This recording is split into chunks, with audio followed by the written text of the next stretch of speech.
Ako, tinatry ko every year talaga na mas maging organized. Buraraka, no? Burarako, dahil! Diyos ko! Yung mga sinasabi yung maasim ako, ay, totoo yan.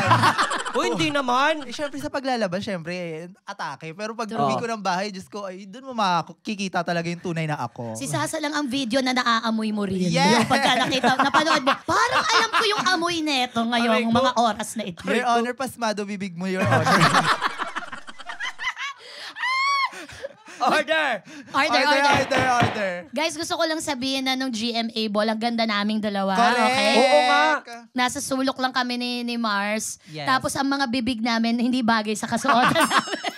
Ang ganda natin dun, Ang ganda natin. Oh at my napag-desisyon na God. nating umuwi na. Correct, na maaga. Na maaga. Kasi nga yung lugar na masyadong formal ay hindi. Tsaka ang hirap din kasi, di ba, kapag may mga suot-suot sa katawan, Diyos ko. True. Oo, tapos pagbabalik mo sa designer yung damit, asim na niya. True. Para pag naamoy niya, si Sasa nag-rent nito, no? Alam na. Alam mo, this year, ang goal ni Sasa ay bukod sa maging organized, maging mabango. Magka-hygiene.